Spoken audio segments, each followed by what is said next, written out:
America और Israel के Iran के ऊपर हमलों ने आज एक नई शक्ल इख्तियार कर ली है। पहले दिन जिस दिन अटैक हुआ उसी दिन से तेल की कीमतों में अचानक आग लगी, क्योंकि जैसे ही उन्होंने स्ट्रेट ऑफ हॉर्मुज़ को बंद करने का ऐलान किया तो एक बात वाज़ेह हो गई थी कि यहाँ से दुनिया का 20% तेल यहाँ से गुजरता है। 100 के करीब वहाँ से शिप्स रोज़ाना गुजरते हैं। तो 1 मार्च से लेकर आज की तारीख तक टोटल 89 शिप्स वहाँ से गुजरे हैं और उसमें से भी 75% हिस्सा उन ईरानी ऑयल टैंकर्स का है जो आबनाए हुर्मुज़ को इस्तेमाल करते हुए, वो तेल ज़्यादातर चीन जाता है तो उसको इस्तेमाल करते हुए गुजरे। बाकी दुनिया के 14-15 टैंकर टोटल गुजरे। तो ये सूरत हाल है। लेकिन आज उसकी नई डायमेंशन ये है कि इसराइल और अमेरिका ने जॉइंट अटैक किया उनकी ईरान की सबसे बड़ी जो गैस फील्ड है। पहले नंबर पर इराक की बंद हुई थी, जिससे यूरोप में फौरी तौर पर क्राइसिस आया था। आज ईरान की गैस फील्ड के ऊपर हमला हुआ है। अब ऑयल के जो उनके प्रोडक्शन के जितने सेटअप्स हैं उसको भी वो हिट करने का ऐलान कर चुके हैं। ईरान की जानिब से जवाबी तौर पर उनके रेवोल्यूशनरी गार्ड्स की तरफ से कहा गया है कि हम सऊदी अरेबिया, यूएई और कतर में जहाँ जहाँ इनके पेट्रोकेमिकल फैसिलिटीज़ हैं उनको अब हिट करेंगे। तो ये वो डायमेंशन है जिसको सारी दुनिया दुआ मांगती होगी कि इसके अंदर ऐड ना हो, क्योंकि पूरी दुनिया की इकॉनमी एनर्जी कॉस्ट की वजह से बैठ जाएगी। ना सिर्फ इसकी कॉस्ट पाकिस्तान भुगत रहा है, 55 रुपये हमने बढ़ाए हैं, लेकिन यूरोप और अमेरिका खुद इससे सबसे ज़्यादा तकलीफ़ में मुब्तला होंगे।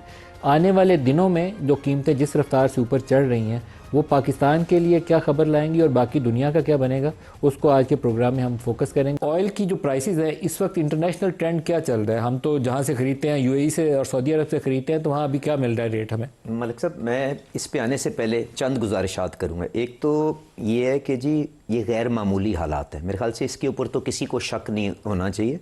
और ये कोई हुकूमत का किया धरा नहीं है, ये एक आपके ख़ित्ते के अंदर एक सूरत हाल ईरान के अंदर डेवलप हुई और उसने अब इस पूरे ख़ित्ते को अपनी लपेट में ले लिया है।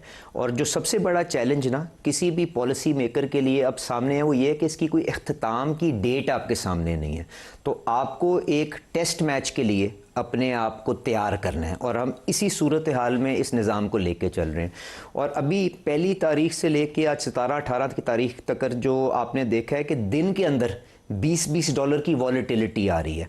तो अगर आपने जो अवेलेबिलिटी है उसको इंश्योर करना है तो आपको उसके लिए बहुत से ऐसे इक़दामात लेने पड़ेंगे जो शायद फौरी तौर पे लोगों को ना पसंद हो, ना मगर वो नागुज़ीर हैं पाकिस्तान के मैक्रो इकोनॉमिक फ्रेमवर्क के अंदर और पाकिस्तान की जो माशी हकीकतें हैं उनको देखते हुए।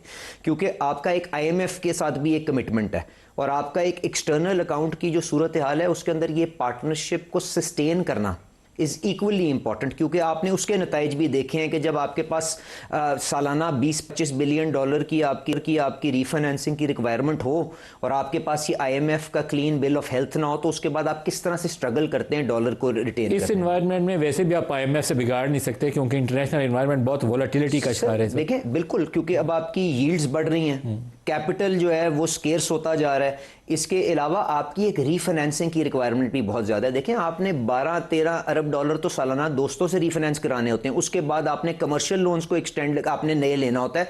तो आपकी जो रीफाइनेंसिंग रिस्क है उसको देखते हुए आप IMF फ्रेमवर्क को किसी तरह भी जेपरडाइज नहीं कर सकते थे।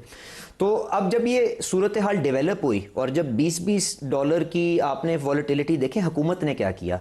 हुकूमत ने वो काम नहीं किया जो 2022 के अंदर शायद पाकिस्तान में किसी और हुकूमत ने किया था कि बग़ैर इंतज़ाम किए आप ऑयल प्राइस इंक्रीज को एब्जॉर्ब करने की कोशिश करें और उसके अंदर आप नेगेटिव क्या कहते हैं जी, ऐसी कीमत के ऊपर तेल बेचना शुरू कर दें जो शायद सऊदी अरेबिया भी ना बेचता हो। तो हुकूमत ने क्या किया कि उस सप्लाई चेन को इंटैक्ट रखने के लिए जो कॉस्ट इंक्रीज आ रही थी वो मार्केट को सिग्नल किया कि आप अगर महंगा तेल पीछे से खरीदेंगे तो हुकूमत विल मेक श्योर कि आपको किसी ना किसी तरह वो पैसा रिकवर हो जाए।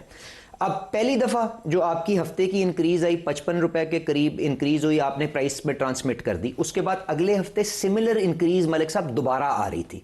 हुकूमत ने क्या किया और लोगों का जब ये जायज़ उसके ऊपर आई कि फीडबैक या पुशबैक आया कि जी क्या सारा बोझ इस जंग का अवाम ने उठाना है कि हुकूमत ने भी इसके अंदर कोई अपना हिस्सा डालना है।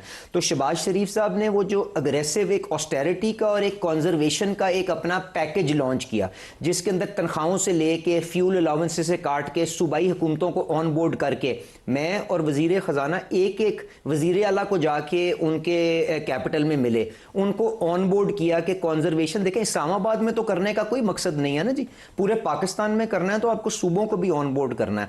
उनको उनकी ओनरशिप ली, उसके बाद ऑस्टेरिटी प्लान अनाउंस किया, उसकी डिडक्शंस करके एक स्पेशल फंड में रखा और उसके जरिए जो अगले हफ्ते की प्राइस इंक्रीज आ रही थी आपने उनको इंसुलेट किया और ये उम्मीद की कि शायद मार्केट स्टेबलाइज नहीं हो रही। अभी मार्केट प्राइस है क्या? अभी अगर आज से पूछो कि आप जो तेल ले रहे हैं अभी स्पॉट प्राइसेस क्या चल रही है आप ले रहे हैं? मलिक साहब देखें, हमारी जो क्रूड है वो हम मोस्टली जीसीसी से मंगवाते हैं और मैं शुक्रगुजार हूँ सऊदी गवर्नमेंट का, यूएई की गवर्नमेंट का, जिन्होंने इस मुश्किल हालात के अंदर भी हमें ऑल्टरनेटिव रूट्स के थ्रू क्रूड सप्लाई जारी रखी। फुजेरा से हमारे पास सप्लाई आ रही है जो हुर्मुज़ से बाहर है यूएई का, हमारे पास यानबू से आ रही है और दोनों हुक्मरानों ने पाकिस्तान के लिए बेपनाह मोहब्बत का इजहार किया जब फील्ड मार्शल साहब ने, जब प्राइम मिनिस्टर साहब ने उनको गुजारिश दी और आज तक हमारे पास क्रूड की सप्लाई आ। और हमारी जो सप्लाईज हैं फुजेरा से और यानबू से ये गारंटीड है कि आती रहेंगी आगे अप्रैल और मई के महीनों में भी? एब्सोल्युटली जी, वहां से हमें प्रायोरिटाइज किया हुआ है, बट खुदा ना खास्ता उधर कोई हादसा ना हो जाए तो हम उसके लिए भी एक बैकअप हमने प्लान बनाया हुआ है। बट मेरा बैकअप प्लान क्या है आपका? सर देखें, आपके पास ऑल्टरनेटिव सोर्सेज भी है ना, आपकी फार ईस्ट से भी आपका आता है, आपके पास यूएस से भी हम एक रिफाइनरी के अंदर क्रूड मंगवा रहे हैं, तो आपको तो पूरे मुल्क का क्योंकि डिपेंडेंस इंपोर्टेड फ्यूल्स के ऊपर है तो आपको उसके मुताबिक एक कंसंट्रेशन रिस्क को मैनेज करके अगर ये हुर्मुज़ में और ये फुजेरा में भी ट्रबल आती है तो आपके पास मुतबादल जरिए हैं जहां से आप तेल ले सकते हैं। ऑब्वियसली आप मलिक साहब उस तरह से आप उसको नहीं बफर कर सकेंगे क्योंकि बहुत बड़ा एक इन्हिसार इनके ऊपर है, बट हमने मुतबादिल इंतजामात रखे हुए हैं कि बहुत ज़्यादा प्रॉब्लम्स ना आए।